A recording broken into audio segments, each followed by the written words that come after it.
Hi, welcome to class. Today, all we did today was how did early caliphate spread religion? There's one Google Doc. A quick reminder, if you're watching this video, hopefully you've caught on, that Tuesday we did what are caliphs. Please make sure you do that assignment along with the quote of the days. But for today's lesson, so what we started with was we did a warm-up where students got to share about this idea about community and how our community really impacts us. The reason being is because our main point for today is how did early caliphate spread the religion of Islam? And a big reason for that was because of their community. So I wanted to start off talking about community. So different answers, and this is again is a personal answer.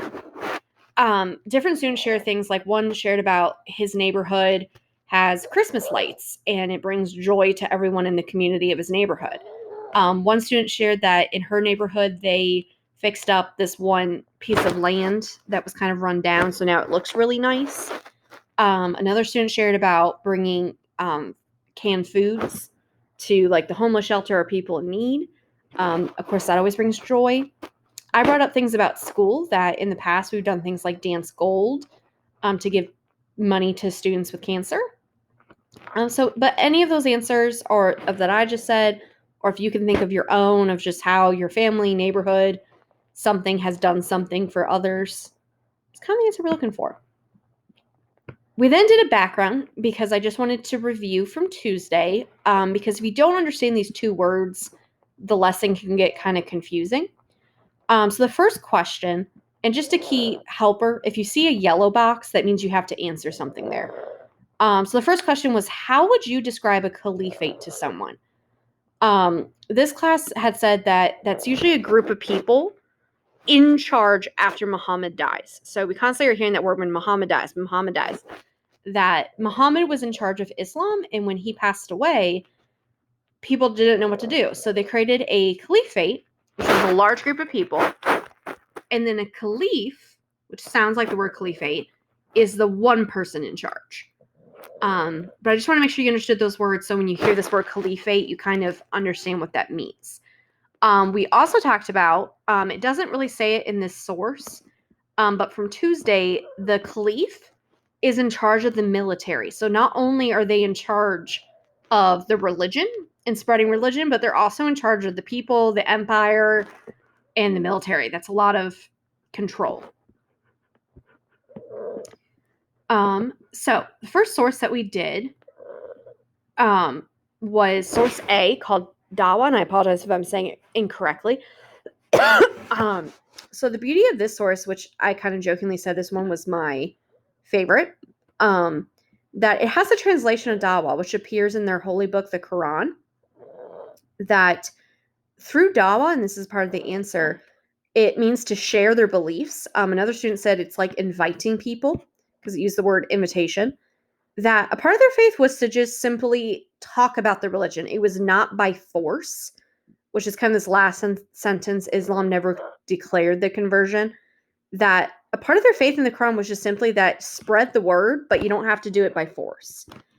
So part of that dawah was just sharing their beliefs by talking about it, which sounds real simple, but it was extremely effective. Extremely effective. So that was one way religion spread, was through dawah, that just simply by talking about it really spread the religion. We then go to source B, and I really encourage you to read this first sentence before looking at the map. So the map is showing you about conquest. This is a map of military campaigns of the first several Islamic caliphates. So when you look at this map, all the different colors really show how the empire expanded. So what you put in that yellow was conquest, quite literally conquest. So that is to spread and take over land by force, but by taking the land, it converted people. Because remember from source A, they're not going to force people into the religion, but they were forcing people to take over the land. So if you're Muslim taking over someone else's land, it's really going to spread that religion. So through military conquest, it spreads religion.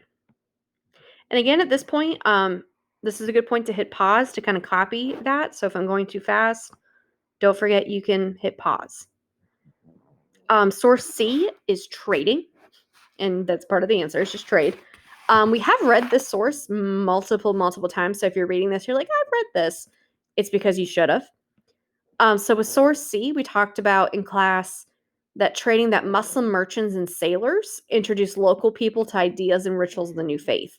So again, that talking piece is coming back, that when you were trading, and they're trading all over the world, that people would travel to trade, and as long as you went, you kind of talked and spread the religion. I would say trading was probably their biggest way of spreading it, that most of Africa is now Islamic, meaning they practice in Islam because of that trading. Then lastly, source D, which is very unique and very, very different. And I'm just going to read this to you because it is kind of unique. Muslim commanders, caliphs, left the social structure of the conquered territories almost intact by appointing local Muslim governors and relying on original administrative and financial systems. What that sentence is telling you was when they were making conquest and taking over that land, like we saw on the map, that they left people alone. The only thing they did was they really appointed their leadership had to be Muslim. So their politicians, the military, people in charge were all going to be Muslim. So this last sentence, so what happened because of that? Even though they left the people alone, the reasons for embracing Islam range from a desire to come closer to the new masters and share their privileges. So the answer for that was people started to convert to Muslim because they wanted to be like their leaders, that they wanted a little piece of that pie of power.